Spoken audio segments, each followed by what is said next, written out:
नमस्कार, सत श्री अकाल, राम राम सा, खम्मा गाड़ी वड़क्कम प्रणाम। आप सभी का ऑल्टरनेट मीडिया में फिर से स्वागत है। हमारे साथ जुड़े हुए मेजर जनरल सुधाकर सर। बहुत इंटरेस्टिंग टर्न ऑफ इवेंट्स हो रहा है। पुतिन इधर भारत क्या है, यूएस ने तो पिटाई करनी शुरू कर दी सबकी। पहले तो क्वाड टीम को वापस लिया है, बोलते नहीं मीटिंग करो, इमीडिएट अर्जेंट मीटिंग। अगर आप न्यूज़पेपर्स देखेंगे तो बड़े बड़े न्यूज़पेपर्स में आज के डेट में जो एड्स आ रहे हैं सारे यूएस स्पॉन्सर्ड एड्स हैं, चाहे वो जी के हो या बाकी उनके वेपन्स के हो। तीसरा, उन्होंने इमीडिएटली अपनी एफटीए टीम को प्लेन के अंदर बिठाकर रवाना कर दिया and they were like please go and have the meeting immediately, finalise the trade deal. They are in panic mode. और इस पैनिक मोड में भारत के जो दुश्मन हैं, जो भारत को हमेशा बढ़ने से रोकना चाहते रहे और प्रयासरत रहे, उनकी पिटाई भी शुरू कर दी है भारत को खुश करने के लिए। It is happening very funny way. Sir, let's get started. Over to you sir. Thank you Gayatri ji, बहुत बहुत धन्यवाद। आपने फिर से आपके चैनल पे मेरे को इनवाइट किया और उसके लिए मैं तहे दिल से आपको दोबारा धन्यवाद देता हूं। और साथ ही मैं आपको बधाई देना चाहता हूं कि आप इतना बारीक चीज़ों को प्रोएक्टिवली सर्च आउट करके आपके दर्शकों के साथ शेयर करते हैं, तो बधाई हो। और ये आज के दिन में इस शो के जरिए से ऐसा चीज़ हम शो करने जा रहे हैं या शेयर करने जा रहे हैं जो एक अनोखा किस्म का है, जो कभी उम्मीद नहीं कर रहे थे। शुरू से बोल रहे थे कुछ तो गड़बड़ है, लेकिन ये खुलासा नहीं हो रहा था। तो क्या ये एक स्ट्रेटेजी है या एक अपनी खुद की बैक साइड की बचाव के लिए ये पद्धति या स्टेप उठाया है यूएसए ने? आइए देखते हैं। हमारे पास अभी दो चिट्ठी ऐसा है जो बाई पार्टीजन, मतलब ना डेमोक्रेट ना रिपब्लिक, अलग अलग नहीं है, दोनों मिलके बाई पार्टीजन एक चिट्ठी लिखे हैं। ये मार्को रूबियो के चिट्ठी के पैड से। तो क्या है कंटेंट्स, मोटा मोटा मैं सिर्फ बता देता हूं। पहला चिट्ठी है US to Pakistan top general, time is up, get ready for sanctions. और in a scathing letter to Secretary of State Marco Rubio, 44 members of Congress just torched Pakistan's top general Asim Munir, accusing him of running a global crackdown machine targeting journalists, political opponents, and even US citizens. The receipts are brutal. US-based journalist Ahmad Noorani's brother abducted and tortured after exposing military corruption. Musician Salman Ahmed's family kidnapped, only released after FBI and State Department got involved. Civilians tried in military courts, judicial independence gone. Peace protest now a criminal offense. 2024 elections rigged, opposition jailed, media silenced. Women, minorities, Baloch activists systematically targeted. US citizens harassed and threatened by Pakistan's military even on American soil. Congress isn't mincing words. They are commanding global Magnet Sky sanctions, visa bans, and asset freezes on Munir and every official involved. They also want the immediate release of Imran Khan and all political prisoners. No more blank checks, no more silence. America does not partner with dictator. ये एक चिट्ठी है। उसके बाद second चिट्ठी काफी मिलता जुलता है। मैं ज्यादा टाइम नहीं इसके ऊपर बिताऊंगा, लेकिन हाइलाइट्स आपको बताना चाहता हूं कि अगेन असीम मुनीर के ऊपर जो है मार्को रूबियो का चिट्ठी जो डिमांड कर रहा है sanction, visa bans, asset freezes amid human rights firestorm. And ये जो मूव है ये it is escalating pressure on Islamabad amid accusations of suppressing opposition and human rights violation. और तीसरा जो कम्युनिकेशन है इसका भी हाईलाइट तकरीबन इसी तरह है, मिलता जुलता है। ये मार्को रूबियो के पैड से ये गया है, US to Pakistan, get ready for sanctions. In a hard hitting letter to secretary of state Marco Rubio, a group of 44 US lawmakers targeted Pakistan's army chief Asim Munir. They accuse him of leading a global crackdown on journalists, political opponents, blah blah blah, जो मैं already cover कर चुका हूं। और इसमें उन्होंने बलूचिस्तान का काफी विस्तार में कवर किया है। The letter cites abductions, tortures, threats against families of critics living in America. They highlight military trials of civilians and rising abuses against women, minorities, Baloch activities. Main highlight मैं बता रहा हूं, they are demanding immediate release of Imran Khan and all political prisoners. तो ये क्या है? Was USA waiting for Putin to visit India? और ये टर्न अराउंड जो हो रहा है ये और कुछ है? क्या उनका गेम प्लान काम नहीं किया या जानबूझ के इस तरफ की है? देखिए, दो तीन इंटरप्रिटेशन इसके ऊपर हो सकता है।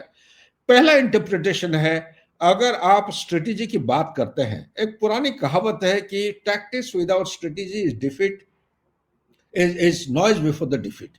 पुरानी कहावत है।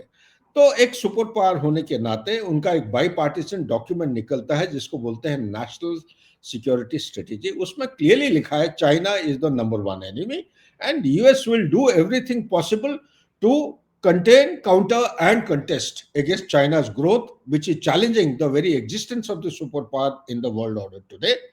तो क्या ये चीज मध्य नजर रख के डोनाल्ड ट्रंप और उनके जो एडवाइजर हैं ये सारे ड्रामा और नौटंकी कर रहे थे, या उसको साइड लाइन में रख के ये एक नया स्ट्रेटेजी उन्होंने शुरू किया था, जो कि लगा कि पुतिन जब आगे हैं हिंदुस्तान के साथ, और जिस तरफ यहाँ पे नरेंद्र मोदी साहब एक अनोखा किस्म का चाल चला है, without going as per the protocol, he has gone to the airport, he has received Putin, he has made him sit in the car, same car, and उसके बाद घर में आके they have had dinner, quiet dinner between two of them. Dinner पे nobody was allowed. अच्छा, उनकी वो Fortuner गाड़ी वाली बात भी बता देती हूँ। बहुत लोग बोले कि फॉर्च्यूनर गाड़ी में लेकर आए हो, फॉर्च्यूनर गाड़ी में लेकर आए हो। मैं बता देती हूँ, जो BMW है, that is a German car and Range Rover is primarily British.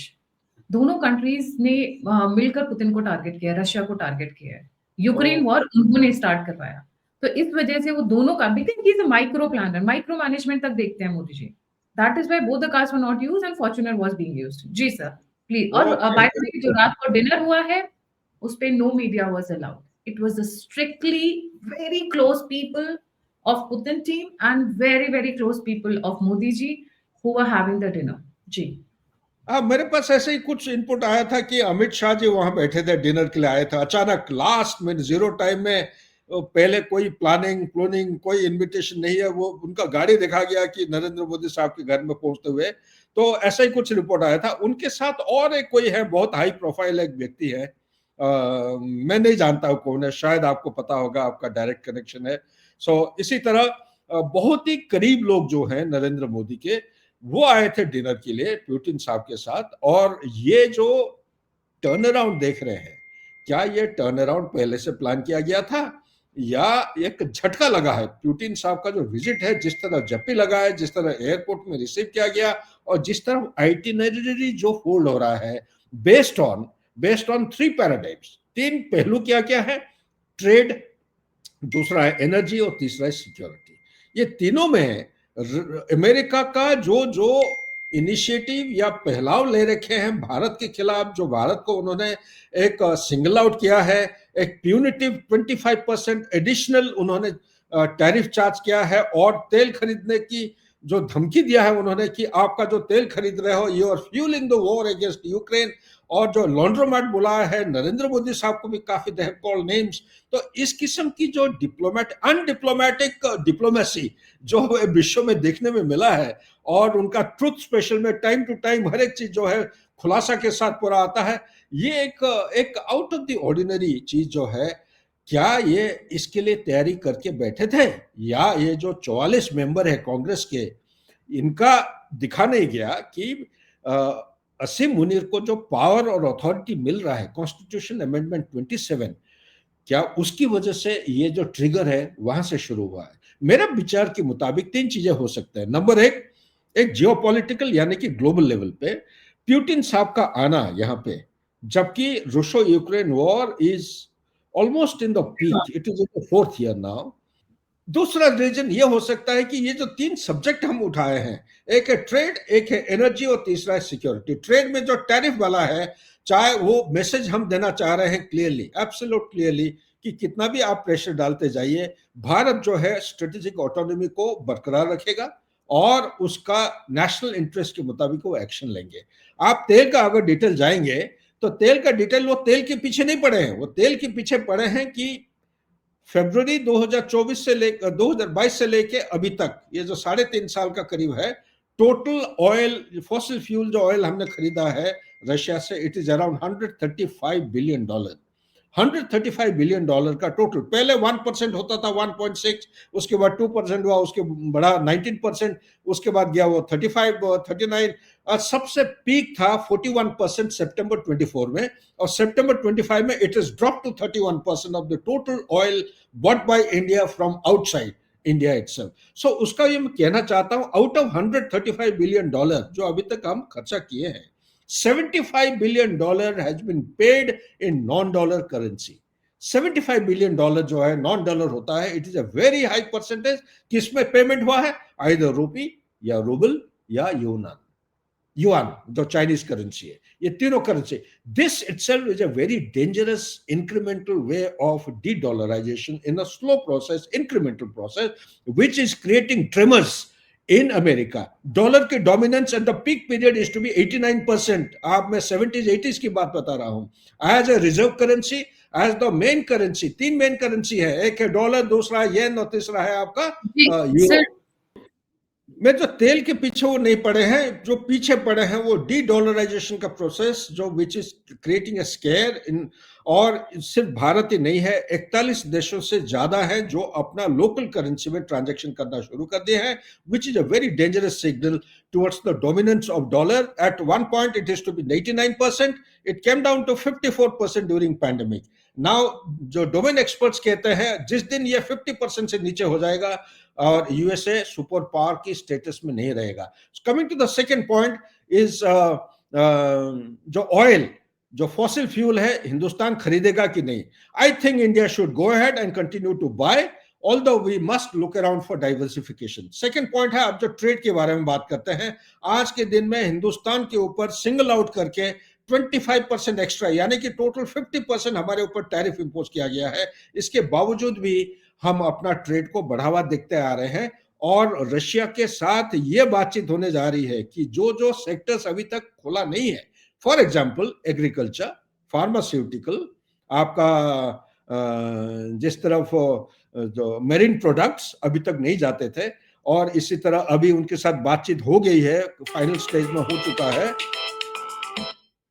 Final stage में हो चुका है कि एक यूरिया फैक्ट्री हम रशिया में खोलेंगे. ये इसलिए कर रहे हैं क्योंकि कुछ महीना पहले आप चाइना, आप सबको पता होगा कि कोई कारण की वजह से उन्होंने फर्टिलाइजर को जो एक्सपोर्ट करना चाहते थे भारत को, उन्होंने शिपयार्ड में बहुत समय के लिए होल्ड बैक करके रखा था. और इसी तरह तीसरा पॉइंट हम यहाँ पे मैं करना चाहता हूँ सिक्योरिटी के बारे में. सिक्योरिटी का जो मसला है, भारत चाहे कितनी भी पाबंदी या कितना प्रेशर के नीचे डाला जाए भारत के ऊपर यूरोपियन यूनियन और अमेरिका से, तो वो प्रेशर चाहे कितने भी आए, फिर भी हम अपना जो डिफेंस इक्विपमेंट है रशिया से खरीदते रहेंगे. चाहे आप S-400 की बात करते हैं, 3 बैटरी ले चुके हैं, 2 बैटरी और लेना है, वो जल्दी से जल्दी आ रहा है, डिप्लॉय होंगे. इसके अलावा S-500 की बात हो रही है, उसको भी लाना है. और जो Su-57 ये एक स्टेल्थ फाइटर है और 5th जनरेशन एयरक्राफ्ट है, उसको भी लेना है वहां से. और जो को प्रोडक्शन, को डिजाइनिंग, को डेवलपमेंट यहीं पे हिंदुस्तान में किया जाएगा, इसके ऊपर भी काफी बातचीत चल रही है. इसके अलावा बहुत सारी चीजें हैं. अभी जैसे ब्रह्मो मिसाइल हमने डेवलप कर दिया, लेकिन हाइपोसोनिक मिसाइल इसी महीने में वो डिप्लॉय होने जा रहा है. फाइनल स्टेजेस पे ट्रायल हो चुके हैं. और सबसे इंपॉर्टेंट चीज है, एक जो लॉजिस्टिक बेस के लिए एक एग्रीमेंट साइन होके दुमा में ऑलरेडी रेटिफाई हो चुका है, रिलोक कहते हैं उसको.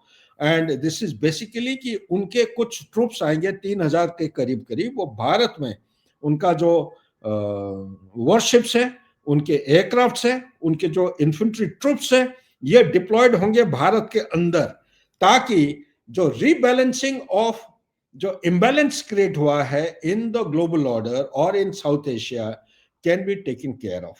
That's it. जी, ये भी तो पाकिस्तान की लॉबी जो कि इमरान खान को फेवर करते हैं, उन्होंने भी इस चीज़ के लिए पुश किया होगा because Asim Munir is taking too many powers and obviously Indian lobby भी इस चीज़ पे काम करेगी कि भई Asim Munir who's being responsible from Kargil war till Pahalgam, कि उनको पनिशमेंट मिले. एंड भारत को खुश करने के लिए अगर यूएस ने ऐसा कुछ कर भी दिया तो कौन-सी बड़ी बात है? You want lot of things from Bharat. So everything has a price to pay, everything has a price to pay. आपको या तो आई भारत है या फिर आई Pakistan. Can agree with you कि ये जो चिंगारी है ये पाकिस्तान से ट्रिगर हुआ है. और वो खुद ही महसूस कर रहे हैं कि अगर असीम मुनीर पूरा आर्मी कमांडर या फील्ड मार्शल सीडीएस के हाथ में, जो न्यूक्लियर कमांड अथॉरिटी जो कि एक प्राइम मिनिस्टर के पास होता है आखिरी बटन दबाने के लिए, अगर वो आर्मी चीफ के पास चला जाता है, ये बड़ा खतरनाक सिंबल नहीं है, ये खतरनाक रियलिस्टिक थ्रेट है towards the existence of the world order. सिर्फ भारत के खिलाफ नहीं बल्कि पूरा विश्व में सबको इसके ऊपर अलार्म लेना चाहिए और अलर्ट होना चाहिए, एक्शन लेना चाहिए. So I'm glad that there are people in the US who are taking note of all this and they have represented to Marco Rubio and hopefully something will come about, if not 100%, कुछ ना कुछ इसके खिलाफ action वो लेंगे. बिल्कुल, और ऐसा लगता है कि आसिम मुनीर इस वक़्त परेशानी में है, क्योंकि वैसे तो सर उनका मैंने सुना है वो हो गया ना, he is been given the letter, वो जॉइनिंग लेटर जो था उनका एज़ अ सीडीएस का 29 November was the date of retirement उनका. तो उसको रेगुलर, ये जो गैप रह गया है उसको ब्रेक इन सर्विस करते हैं, उसको रेगुलराइज करने के लिए एक फॉर्मल कम्युनिकेशन होना निहायत जरूरी है. और सबसे इंपॉर्टेंट, कोई भी पार्लियामेंट्री डेमोक्रेसी होता है या कोई भी देश, एक गेजेट नोटिफिकेशन पब्लिश होता है. वो नोटिफिकेशन पब्लिश होने से पहले एग्जीक्यूटिव अथॉरिटी जो प्राइम मिनिस्टर होते हैं वो अप्रूव करते हैं या साइन करते हैं, प्रेसिडेंट के पास आता है मोहर लगने के लिए, उनका सिग्नेचर होता है, and that is how it goes about in getting published. जब तक वो पब्लिश नहीं होता है तब तक कोई अपॉइंटमेंट को आप सही मानते हैं. अभी लेटेस्ट खबर के मुताबिक उनको सीडीएस का स्टेटस दे दिया गया है. सर सीडीएस का status? CDS, chief of defence staff, यानी कि वो हमारे सीडीएस के बराबर का status you mean? Army chief, वो आर्मी चीफ रहेंगे, plus all chief of defence staff की कार्रवाई करेंगे. उनके नीचे एयरफोर्स का चीफ रहेगा, प्लस एयरफोर्स का चीफ रहेंगे, प्लस उनका जो नेवी वाले हैं वो भी उनके नीचे आएंगे. तो यही है current architecture. With the passage of time further clarity will come and will definitely bring you with all the details once the clarity comes. जी, thank you so much sir for joining. जाने से पहले सभी viewers से request है, please Thank don't you. Forget like, subscribe and share the alternate media. अगर आप मुझसे जुड़ना चाहते हैं तो सभी लिंक्स डिस्क्रिप्शन बॉक्स में है. आप मुझे कंट्रीब्यूट करना चाहते हैं, सहायता करना चाहते हो तो नंबर और यूपीआई स्क्रीन के ऊपर है. इसी के साथ जय हिंद, जय श्री राम, हर हर महादेव.